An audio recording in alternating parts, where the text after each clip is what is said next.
Okay, so there's this new alliance popping up on the world stage, one you might not have heard of, but you absolutely should be paying attention to. We're talking about India and Armenia. Now, these are two ancient nations, thousands of miles apart, who are suddenly building this incredibly tight military and economic partnership. So what's driving them together, and how is it completely redrawing the geopolitical map?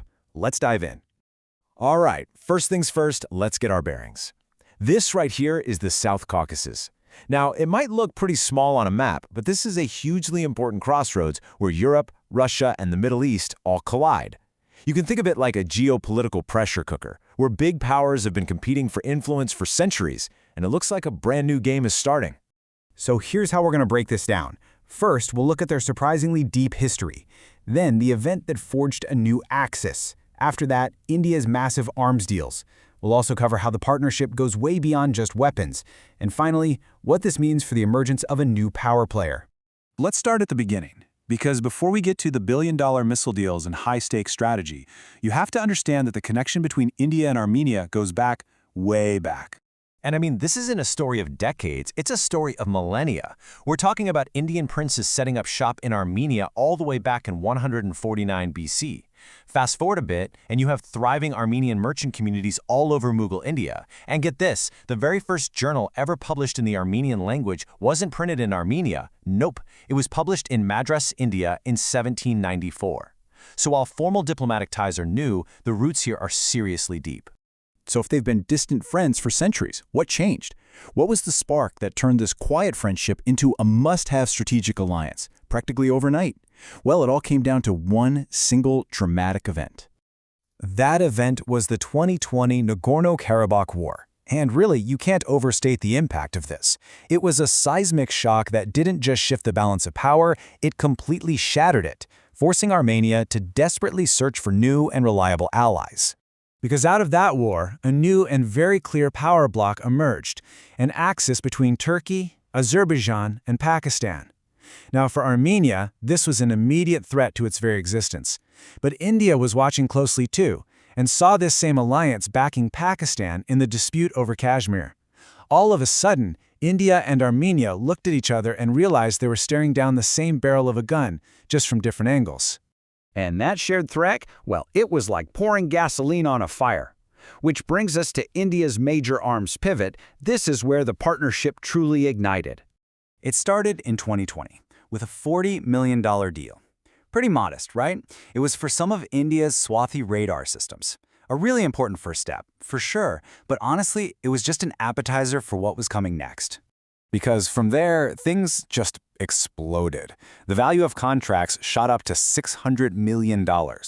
In just a few short years, Armenia went from a tiny customer to one of India's absolute top buyers of military hardware. That's a meteoric rise.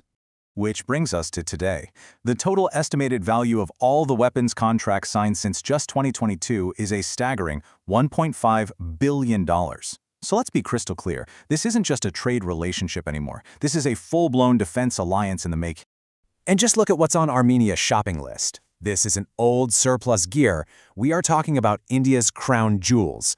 Pinaka multi-barrel rocket launchers, Akash air defense systems to protect their skies, and, crucially, advanced anti-drone systems. It's obvious they learned some very hard lessons from that 2020 war. So you have to ask, what's in it for India? It all boils down to this one crucial word, Atmanirbharta.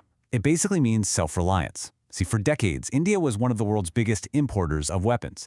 Their goal now is to completely flip that script and become a major exporter. For them, Armenia isn't just an ally. It's the perfect showcase for their Make in India defense industry.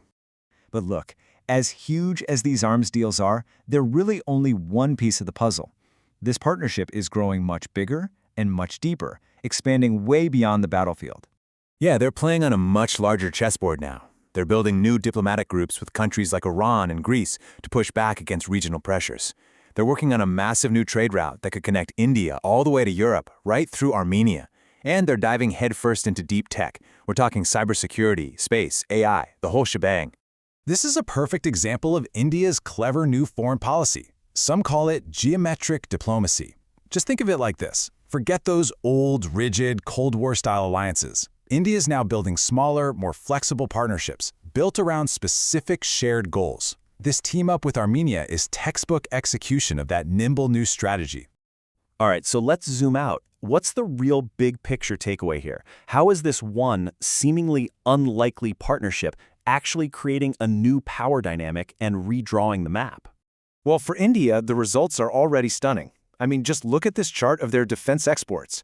The growth is off the charts. And a huge driver of that is these deals with Armenia, pushing India closer to its massive goal of becoming a $26 billion defense powerhouse.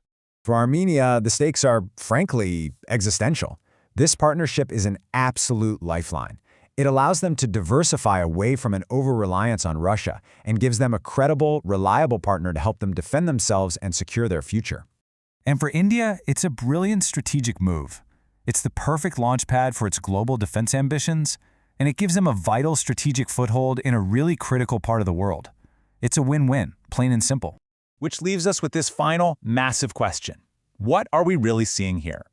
Is this a new blueprint for how countries can team up to build a more balanced, multipolar world, one not just dominated by a couple of superpowers? Or is this just the opening shot in a dangerous new arms race in a region that's already a tinderbox? The answer to that is going to define the future of this entire region.